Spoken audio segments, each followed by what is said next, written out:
अस्सलाम वालेकुम वरहमतुल्लाहि वबरकातुहू। दोस्तों आउं अली हसन अब्बासी ऐं जेकॾहिं मुंहिंजो चैनल पहिरियों दफ़ो ॾिसी ऐं ॿुधी रहिया आहियो त बराए महिरबानी मुंहिंजे चैनल खे सब्सक्राइब कंदा, बेल आइकन खे क्लिक कंदा ऐं जेकॾहिं मुंहिंजी ऑडियो पसंदि अचे त उनखे लाइक कंदा ऐं कमेंट बॉक्स में पंहिंजी राय खां आगाह कंदा। किताब जो नालो आहे लोक कहाणियूं जुल्द चोथों, बादशाहनि, शाहूकारनि, ॾाहनि, ठगनि ऐं ॿियनि जूं ॻाल्हियूं। मुरतब डॉक्टर नबी बख्श खान बलोच, छपराईंदड़ सिंधी अदबी बोर्ड जामशोरो सिंध, छापो 6 जनवरी 2014 ईस्वी।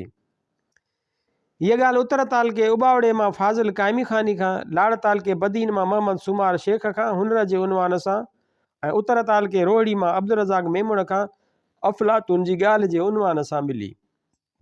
कहाणी आहे सुरतियो ड्रखण। कंहिं शहर में ॿ भेनरूं रहंदियूं हुयूं। संदन मुड़ुस मरी विया हुआ। ॿिन्हिनि खे हिकु हिकु पुटु हो। हिननि भेणुनि जी पाण में घणी प्रीत हुई ऐं छोकिरनि जी बि पाण में घाटी संगत हुई। हिकु ॾींहुं ॿिन्ही ख़्यालु कयो असीं त ॿई मंगी गुज़ारो पयूं कंदियूंसीं, पर पुटनि खे को हुनर सेखारिजे त चङो। उहो ख़्यालु करे नंढीअ भेण वॾीअ खे चयो त अदी तूं छोकिरनि खे वठी कंहिं उस्ताद वटि छॾे अचु। पोइ वॾी भेण का सुठी सायत ॾिसी ॿिन्ही छोकिरनि खे अछा उजरा कपिड़ा पाराए पाण सां वठी उथी हली। शहर में वञी ॾिठाई त हिकिड़ो कारीगर आहे जो रेशम जी लुंगी ज़मीन ते पखेड़े उन जे मथां काठी रखी छोॾा बीठो लाहे। माईअ दिलि में चयो त हीउ बेशक कारीगर आहे, पर आउं पंहिंजनि छोकिरनि खे अञा बि कंहिं भले कारीगर वटि छॾींदसि। उहो ख़्यालु करे हू ॿिए शहर ॾांहुं हली वई। घणे घुमण खां पोइ आख़िर हिकिड़े हंधि न ॾिठो त हिकिड़ो ड्रखण वाहोले सां काठीअ जा छोॾा वेठो लाहे। केवली कोशिशि थी करे त उन ई काठीअ ते चढ़े, पर हूअ काठीअ जी लसाईअ करे चढ़ी नथी सघे ऐं तिरकियो पवे। माई ख़्यालु कयो त हिन खां वधीक भलो ऐं ॼाणू कारीगर ॿियो कोन मिलंदो। जॾहिं वाहोले सां बि अहिड़ी लसाई रखी सघे थो त ॿियनि औज़ारनि सां त अलाए जे छा करे सघंदो हूंदो। उहो ड्रखण जे वेझो आई ऐं अची अर्ज़ु कयाईंसि त भलाई करे मुंहिंजनि छोकिरनि खे बि हुनर सेखारे, अहिड़ो भड़ करे। ड्रखण चयसि त आउं हुनर उन ई शर्त ते सेखारींदो आहियां जो पहिरियां ई हिन कोठीअ में शागिर्द खे हिकु राति टिकाईंदो आहियां। जेकॾहिं हू सुबुह जो सही सलामत निकितो त खेसि ख़ुशीअ सां शागिर्द बनाए सभु हुनर ॾींदुसि, पर जे मरी वियो त परतो पीरनि खे। माई अलाह ते आसरो रखी उहा ॻाल्हि क़बूलु कई ऐं राति जो पहिरियां ई पंहिंजी भेण जे पुट खे उन कोठीअ में टिकायईं। उहा कोठी अहिड़े नमूने ठहियलु हुई जो सॼी बर्फ़ वांगुरु ठरी पई हूंदी हुई। अंदरि कोठीअ में रुॻो काठ जी हिकिड़ी वॾी बुंडी पई हूंदी हुई ऐं ॿियो मिड़े ख़ैरु। छोकिरो जॾहिं कोठीअ में घिड़ियो तॾहिं अची सीअ वरायोसि। हिन कुंड में लिकियो, हुन कुंड में लिके, पर आराम कीअं अचेसि। आख़िर दाहूं कंदे कंदे दम ॾिनाई। माई सुबुह जो पंहिंजे भाणेजे खे दफ़न करायो ऐं घणो ई पछतायईं त नाहक ॿार मारायमि। माईअ सम्झो त संदसि पुट सां बि साॻी कार थींदी, पर दिलि में चयईं त जे भेण जो पुटु माराई ऐं पंहिंजो मिठो करे सलामत वठी घर मोटाए वेंदसि त भेण छा सम्झंदी। उहो ख़्यालु करे ॿीअ राति पंहिंजे पुट खे बि कोठीअ में वाड़े पाण ॾिनई घर ॾांहुं पुठि। दिलि खे ॾढ ॾिनई त जे हिते रही संदसि ख़बर न ॿुधंदसि ऐं अखियूं न ॾिसंदसि त वरी बि संदसि बची पवण जो आसरो त हूंदमि। छोकर कोठीअ में पहुची ॾिठो त अंदरि रुॻो हिकु बुंडी पई आहे। जॾहिं ॾकिणी अची वरायसि तॾहिं दिलि में ख़्यालु आयुसि त छो न उन काठीअ ते ज़ोर लॻायां, माना ईअं करण सां बुत गरम थिए। उहो ख़्यालु करे उन ई बुंडीअ सां अची ज़ोर लाइणु शुरू कयईं। हेॾां उथलाए होॾां उछलायसि, हितां खणी हुते सटेसि। ईअं कंदे कंदे घणी महिल गुज़री वियसि ऐं बुत बि गरम थी वियुसि। तॾहिं थोरी साई पटे वरी ईअं कंदे कंदे अची सुबुह कयईं। सुबुह जो कारीगर अची कोठी खोले ॾिसे त छोकिरो सही सलामत वेठो आहे। कारीगर हिन खे चयो त पुट तूं हुनर सेखारण जे लाइक़ु आहीं। पोइ हुन उस्ताद रखण छोकिरे खे सॼो हुनर सेखारियो ऐं हिकिड़े साल खां पोइ खेसि भड़ करे वाढ के कम जो समूरो सामान खेसि ॾेई दुआ करे घर रवानो कयाईंसि ऐं चयाईंसि त बचा हाणे वञी सुखियो गुज़र कर। उन जे विच में हीउ हिकु गभरू जवान बणिजी चुको हो। पंधु कंदो मंज़िलूं मारींदो हिकिड़े बरपट में अची पहुतो। उते ॾिसे त हिकिड़े मुअल उठ जा हॾा वारीअ में मींहं जे करे धोपी साफ़ थी बिलोर वांगुरु पिया चमकनि। हिन बिस्मिल्लाह करे अची उन्हनि खे छिलण ऐं घड़णु शुरू कयो। ख़्यालु कयईं त हेतिरनि ॾींहंनि खां पोइ ॻोठु पियो वञा, सो घर वारनि लाइ का त सूखड़ी खयो वञा। हीउ उन्हनि हॾनि मां सुखदासी चांवर ठाहिणु लॻो ऐं जॾहिं पाव ॾेढ चांवर ठाहे रहियो तॾहिं उहे रुमाल में ॿधी हड़ करे वरी उथी पंधु पियो। आख़िर अधु राति जो अची ॿिए बादशाहीअ में सहिड़ियो। चवंदा आहिनि त कुमैलो महिमान पिटाए पाण खे, सो उते जे सभिनी माण्हुनि खेसि पाण वटि टिकाइण खां इनकार कयो। आख़िर हिन खे ॾसु मिलियो त जेकॾहिं को हुनर अचई थो त हितां जे शाही महिमान खाने ॾांहुं वञ, जिते तुंहिंजे रहण जो बंदोबस्तु थींदो। जॾहिं उते पहुतो त मालूम थियुसि त सवें कारीगर हिते रोज़ानो पिया पंहिंजो मथो रगड़ीनि। बादशाह जी धीअ जो शर्त आहे त जंहिंजो हुनर हिन खे पसंदि ईंदो तंहिंखे महिमान बि बणाईंदी ऐं उन सां शादी बि कंदी। शहज़ादीअ जो उहो दस्तूर थी वियो जो शाम ताईं जेके कारीगर उते ईंदा हुआ उहा उन्हनि जो हुनर ॾिसंदी हुई ऐं न पसंदि पवण जी सूरत में खेनि जेल में हणाए छॾींदी हुई। हिन सम्झो त माण्हुनि रुॻो सिर तां भला टारी आहे। जे शहज़ादीअ खे मुंहिंजो हुनर बि पसंदि न पियो त पोइ पंहिंजे घर वञण खां बि छुटुसि, पर राति बि ज़रूरु रहणी हुअसि। सो अलाह ते तवकल रखी अची शहज़ादीअ जो महिमान थियो। महिमान कारीगरनि जो खाधो ख़ुदि शहज़ादी तयारु कंदी हुई। जॾहिं हिन खे उन नए कारीगर महिमान जे अचण जो इतलाउ ॾिनो वियो तॾहिं चयईं त खांसि पुछी अचो त कहिड़ो खाधो खाईंदो।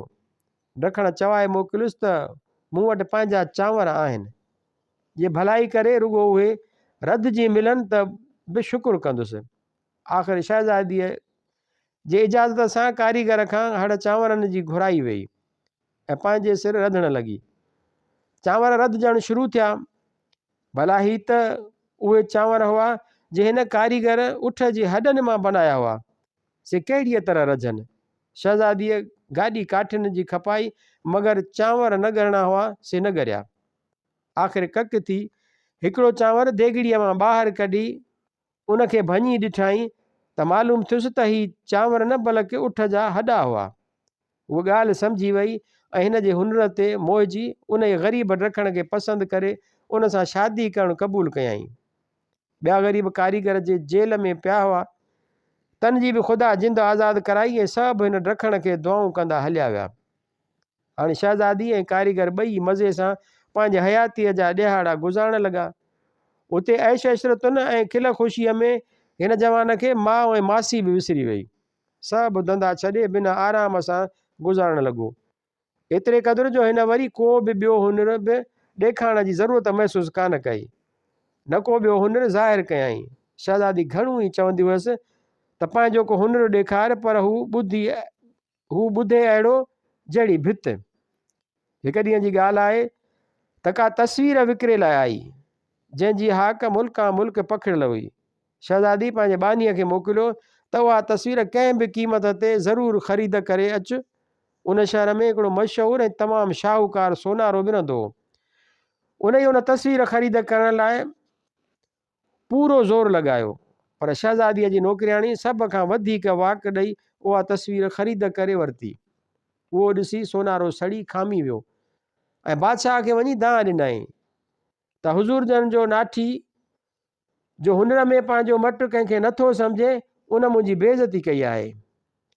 मूंखां उहा ॻाल्हि बर्दाश्त कान थी थिए, तंहिं करे ख़्यालु कयो अथमि त आउं हुनर जो साणसि मुक़ाबिलो करियां। उनखे मुंहिंजे साम्हूं करियो। जेकॾहिं हू मूंखां खटी वियो त मुंहिंजी सॼी मिल्कियत संदसि आहे ऐं जे आउं खटी वियुसि त संदसि सॼी मिल्कियत खणंदुसि ऐं खेसि हिन मुल्क में रहण जो हक़ु न रहंदो। बादशाह पहिरियां ई त हिन सोनारे जी अहिड़ी बेपरवाहीअ वारी गुफ़्तगू ॿुधी कावड़ियो, पर वरी का ॻाल्हि ॻणे ख़ामोश थी वियो ऐं हिन खे जवाबु ॾिनई त बिलाशक तुंहिंजी होॾ पूरी कबी, ईंदड़ जुमे जे ॾींहं ते मुक़ाबिलो थींदो। सोनारे खे इजाज़त ॾेई बादशाह पंहिंजे नाठीअ खे घुरायो ऐं समूरो किसो ॿुधाए चयईंसि त अबा हितां जे फलाणे सोनारे तोखे मुक़ाबले लाइ ललकारियो आहे। मूं उहो क़बूलु करे उन जे मुक़ाबले लाइ जुमे जो ॾींहुं मुक़ररु करे छॾियो आहे। जे हुनर जे मुक़ाबले में तूं खटी वएं त सोनारे जो घरु तोखे हथु ईंदो, पर जे तूं हारायो त पोइ पाण खां हीअ बादशाही खसिजी वेंदी। हाणे मुंहिंजी लजपत ऐं आक़िबत समूरी तुंहिंजे हथ वस आहे। जीअं सम्झी तीअं कर। उहा हक़ीक़त ॿुधी हीउ जवान ॿुॾतर में पइजी वियो। निठ हिमत करे बादशाह जो संदसि सहुरो हो तंहिंखे वराणियई त ख़ुदा मिड़ई चङी कंदो, उन जे सोनारे जो हठु भॼी पवंदो ऐं असांजी इज़त ऐं उहा बादशाही बि मालिक हथां कोन विञाईंदो। ईअं चई बादशाह खां मोकिलाए हू मोटी घर आयो। उन जो फ़िक्र में लॻो रहियो तव्हांजो ख़मीस जो ॾींहुं बि अची पहुतो।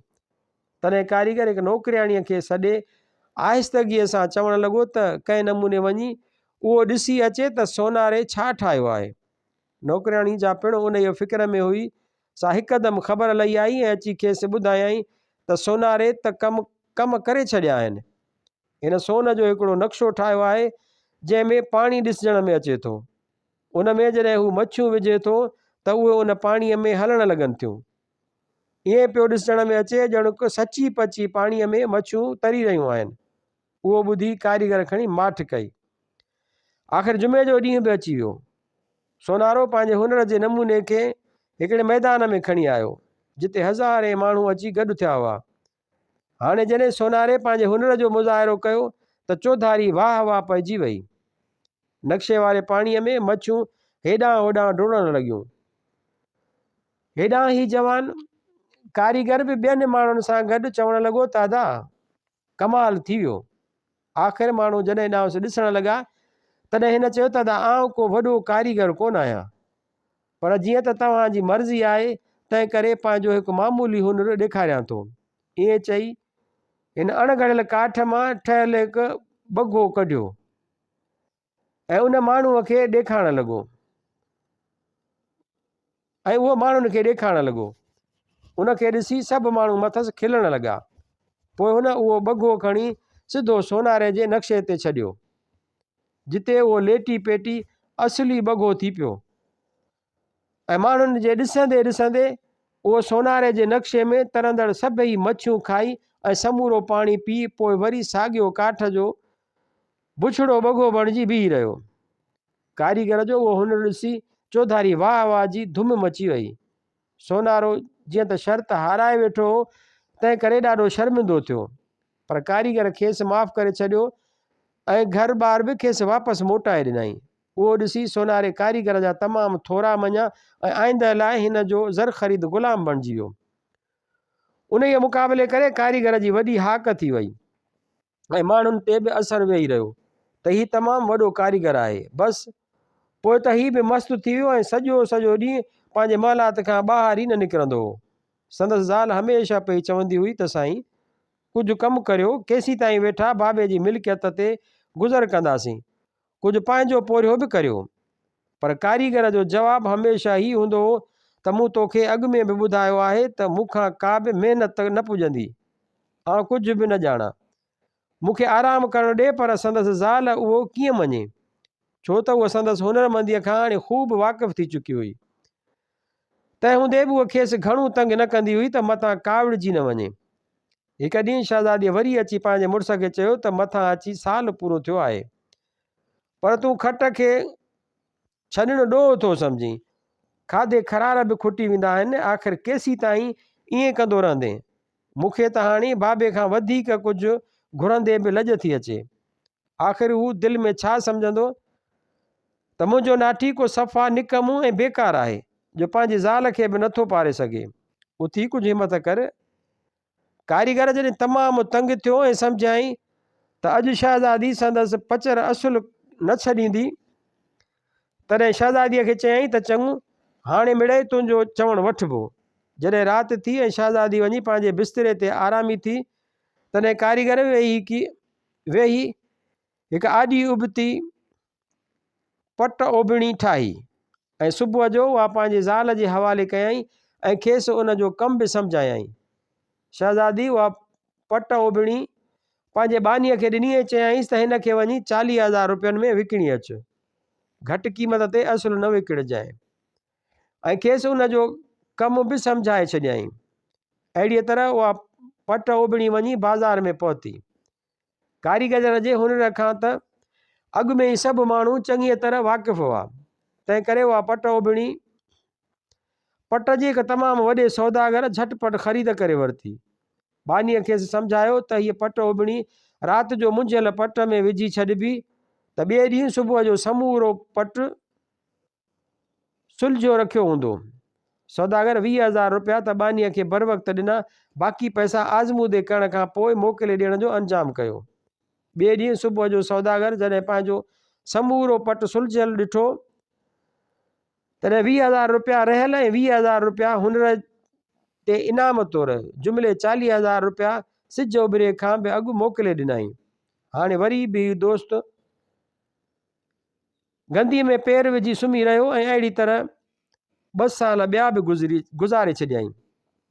जॾहिं संदसि कमायल समूरा पैसा पूरा थी विया तॾहिं शहज़ादी वरी अची चवणु लॻसि त पूरा 2 साल गुज़री विया आहिनि, तो वरी को हुनर न ॾेखारियो आहे।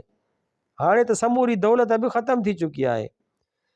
घर में सभु की खपे थो, पर जे अव्हां जी उहा मर्ज़ी हुजे त वरी बि वञी बाबे अॻियां झोली झलियां। हीउ बि जवान हो ख़ुशि तब, सो चवणु लॻुसि त मूं कमु करण जो को ठीको त कोन खयो हो। मूं चयो आहे त आउं कुझु कोन ॼाणां, मुंहिंजी जिंद खणी छॾ। उहो ॿुधी शहज़ादी रोअण लॻी। जॾहिं कारीगर उहा हालत ॾिठी तॾहिं चयाईंसि चङो चङो रो न, आउं कुझु कमु करियां थो, पर हिकु ॻाल्हि आहे, जो कंहिं बानी खे चओ त कुहाड़ो खणी झंगल ॾांहुं वञे ऐं खट जे पावनि लाइ का काठी ॻोल्हे वढे अचे, पर काठी उहा कपे अचे जेका खेसि सलाम जो जवाबु ॾिए। शहज़ादीअ यकदमि अहिड़ीअ तरह हिकु बाने खे हुकुम ॾिनो जो कुहाड़ो कुल्हे ते खयो ऐं दिलि में ई वीचारींदो झंगल ॾांहुं रवानो थी वियो त काठियूं कीअं सलाम जो जवाबु ॾींदियूं। कॾहिं अॻे बि ईअं थियो आहे जो हाणे थींदो, ज़रूरु कारीगर जो मथो फिरी वियो आहे, पर वीचारो ग़ुलाम हुकुम जो बंदो सो लाचार सभिनी वणनि खे सलाम कंदो शाम ताईं झंगल में रुलंदो रहियो, पर हिन खे अहिड़ो हिकु बि वणु कोन मिलियो जंहिं संदसि सलाम जो जवाबु वरायो हुजे। नेठि जॾहिं सिजल ते वक़्तु थकिजी टुटिजी घर ते मोटियो तॾहिं शहर जे ॿाहिरां हिकु झूनो ॿेर जो वणु नज़र आयुसि। भॻीअ दिलि सां उन वण जे हेठां अची खेसि चयाईं अस्सलाम वालेकुम। ॿेर जे हिकु लड़ी जवाबु ॾिनुसि वालेकुम अस्सलाम। हीअ इबरत में पइजी वियो ऐं दिलि में ख़ुशि बि थियो त आख़िर महिनत साबित पई। हिन बिस्मिल्लाह करे उहो ॾार कपे अची कारीगर जे हवाले कयो। सुरतीअ रखणु उन ई काठीअ मां उन ई राति जो वेही निहायत आलीशान क़िस्म जा हिकु खट जा आलीशान क़िस्म जी हिकु खट तयारु कई ऐं सुबुह जो उनखे ॿाहियूं चूड़ियूं विझी वाणे तयारु करे अची शहज़ादीअ खे ॾिनई ऐं चयाईंसि त अचे मथो ई खाई वई हुई, हाणे हिन खट खे विकिणण जो बंदोबस्तु कर। हिन जो मुल्ह 2 लख रुपया आहे। हिते बादशाह सलामत खां सवाइ ॿिए कंहिं बि शख़्स खे हीअ खट ख़रीद करण जी हिमत न आहे, तंहिं करे उहा बादशाह सलामत ॾांहुं ॾियारे मोकिल ऐं 2 लख रुपया घुराए वठीसि। हाणे मूंखे वरी तंग न कजांइ। शहज़ादी उहा खट ॾिसी ॾाढी ख़ुशि थी ऐं पंहिंजे बानीअ हथां उहा खट बादशाह सलामत खे ॾियारे मोकिलियईं ऐं बानीअ खे चयाईं त बादशाह सलामत खे चइजो त हिन खट जी क़ीमत 2 लख रुपया आहे। बादशाह सलामत उहा खट ॾिसी दिलि में चयो त हिन खट में ज़रूरु को राज़ रखियलु हूंदो, सो बानीअ खां खट वठी पाण वटि रखियईं ऐं शहज़ादीअ खे उन जे क़ीमत जा 2 लख रुपया उते जो उते ॾियारे मोकिलियईं। जॾहिं सॼो टरियो तॾहिं बादशाह उन खट ते हंधि विछाराए अची सुतो ऐं वीचारणु लॻो त ॾिसां त सही त खट में कुझु आहे बि सही या शहज़ादी धोखे सां 2 लख रुपया घुराए वरिता आहिनि। बादशाह अञा जाॻंदे उहो पिए सोचियो त खट जे हिकिड़े पाए ॻाल्हाइणु शुरू कयो ऐं पंहिंजे संगतियुनि खे चयाईं दादा जेकॾहिं अवां मुंहिंजो ॿारु झले बियो त मां वञी हिन बादशाह जो मुल्क घुमी अचां। ॿियनि पावनि वरंदी ॾिनसि त दादा हलियो वञ। उहो ॿुधी बादशाह खे पक थी वई त खट में ज़रूरु को इसरार समायल आहे। सो पंहिंजी निंड फिटाए उहो तमाशो ॾिसण लाइ छप हणी सुम्ही पियो। पर खनि गुज़रियो त उहो पाव मोटी आयो ऐं अची पंहिंजी जाइ ते बीही रहियो। संगतियुनि पुछियुसि त कर ख़बर छा ॾिठुई वाइठुई? हिन ॿुधायो त आउं शहर जे हिकिड़ी कुंड में पहुतुसि त ॾिसां त हिकिड़ो सोनारो हितां जे फलाणे वज़ीर जी धीअ जा ॻह वेठो ठाहे। ज़ाल ज़ोर पई रखेसि त अची सुम्ह, पर हू चए त ॻह ठाहे पोइ सुम्हंदुसि। नेठि ज़ाल जे घणे झेड़े झटे करण करे हू वञी सुतो।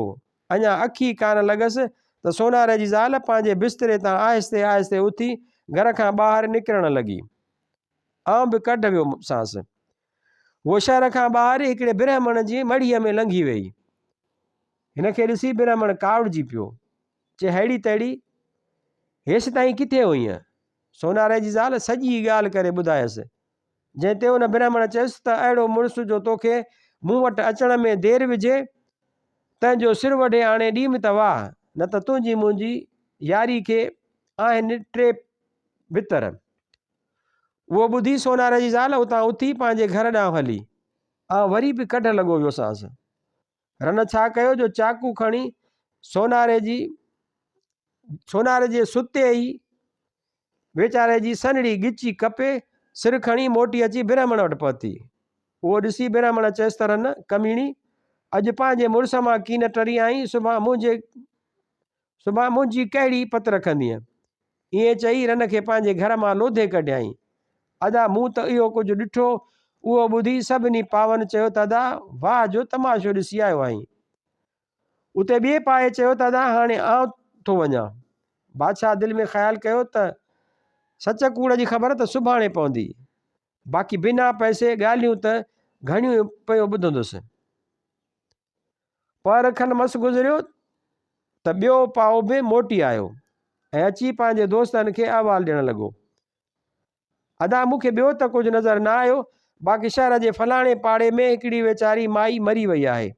उहा माई ॾाढी नेक बख़्त ज़ाल हुई। ॿियनि पावनि पुछियुसि त तोखे कीअं ख़बर पई त उहा माई ॾाढी नेक बख़्त ज़ाल हुई? उन खां सवाइ तो उहो कीअं सम्झो त मरण वारो मर्द आहे या औरत? तंहिं ते खेनि जवाबु ॾिनई त रोअण वारनि पे चयो त मुंहिंजी अमड़। उन खां सवाइ पाड़े वारनि पे चयो त वेचारी ॾाढी नेक बख़्त हुई, वेचारी अञा ॾाज बि कोन चोड़ियो हो। बादशाह उहा ॻाल्हि ॿुधी दिलि में चयो त हीउ पाउ ॾाढो को सियाणो आहे। एतिरे में टे चयो त अदा हाणे आउं थो सैर करणु वञा।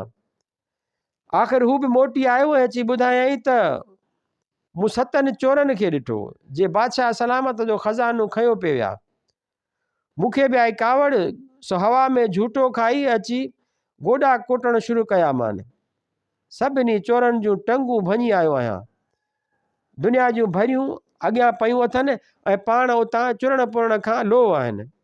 बादशाह दिलि में चयो त जे ईअं सच आहे त पोइ खट ॾाढी कमाइती आहे ऐं तमामु सस्ते अघ में पले पई आहे। नेठि अहिड़ीअ तरह खट जो चोथों पाउ बि पंहिंजे ॿियनि हमराहनि खां मोकिलाए घुमणु रवानो थियो। घुमी फिरी जॾहिं मोटी आयो तॾहिं अची पंहिंजो हाल अहिवालु ॾिनई त दादा आउं शहर में बि घुमियुसि फिरुसि त हिकु हंधि छा ॾिसां त हिकिड़ो वासींग नांग पंहिंजे बचनि खे वेठो चए त जंहिं बादशाह अव्हां जे माउ खे मारियो आहे तंहिंखे आउं सुभाणे ॾंगे अव्हां जे माउ जो वेर वठंदुसि। अव्हां अरमान न करियो। उहा ॻाल्हि ॿुधी मूंखे ॾाढो अरमान थियो, छो त उहो बादशाह ही साॻियो आहे जो असांजे मथां हींअर सुतो पियो आहे। उहो ॿुधी मूंखे एॾो ॾुख थियो जो वधीक घुमणु फिरणु वणियमि कोन ऐं उतां सिधो हेॾां मोटी आयुसि। उहो ॿुधी बादशाह जा हथ पेर ठरी विया ऐं डप विचां चप ई ख़ुश्क थी वियसि। ॿियनि पावनि खे बि उन ॻाल्हि ते ॾाढो ॾुख थियो। नेठि हिन खां पुछियऊं त भला का अहिड़ी अटकल आहे जंहिंसां बादशाह जी जान बची सघे? हिन ॿुधायो त हाओ हिकु सूरत आहे। बादशाह हीअं करे जो सुभाणे सुम्हण खां अॻु पंहिंजे खट जे भरिसां गिलम ते गुल विछाए छॾे, पोइ उन्हनि जे अॻियां हिकु हिंदाणू कपराए गतरा गतरा करे रखी छॾे, पोइ वरी बि गुल विछाए उन खां पोइ खीर जो हिकु थाल भराए रखी छॾे त पोइ खेसि नांग न ॾंगींदो। बादशाह उहा ॻाल्हि ॿुधी टप ॾेई खट तां उथियो, ॾिठाई वञी त बराबरि सभु चोर रस्ते ते वेठा आहिनि ऐं संदनि अॻियां समूरो खज़ानो पियो आहे। सोनारे जी ज़ाल सुबुह जो मुड़ुस जे खून जी दांह खणी आई त उनखे फांसी ॾियारे छॾियईं। पुछा ते मालूम थियो त उन साॻिए पाड़े में वाकई हिकिड़ी नेक बख़्त औरत मरी वई आहे जंहिंजो राति पाए ज़िक्र कयो हो। जॾहिं ॿी राति थी तॾहिं सुम्हण खां अॻु चोथे पाए जी हिदायत मूजिबि अमल कयईं। नांग जॾहिं खट जे वेझो आयो त पहिरियां ई गुलनि ते आसीस कयईं, पोइ हिंदाणू खाधाईं। पछाड़ीअ में खीर जो थाल भरियल ॾिसी उहो पीताईं त उते उमालक निंड अची वियसि। बादशाह नांग खे उते जो उते माराए छॾियो। पोइ खट जे जोड़ींदड़ पंहिंजे नाठी सुरते ॾखण खे पंहिंजो समूरो खज़ानो इनाम में ॾेई छॾियईं, जंहिंखे राति जो चोर खंयो थे विया। सुरतियो ॾखण उहो समूरो खज़ानो खणाए पंहिंजी ज़ाल खे बि साण करे बादशाह खां इजाज़त वठी सिधो पंहिंजे असुलूके घर आयो ऐं माउ ऐं मासीअ सां मिली ॾाढो ख़ुशि थियो ऐं उते ई उन्हनि सां गॾु हमेशह लाइ रहणु लॻो। काल्ह ॾिठासीं त सभई ख़ुशि पिए घुमिया।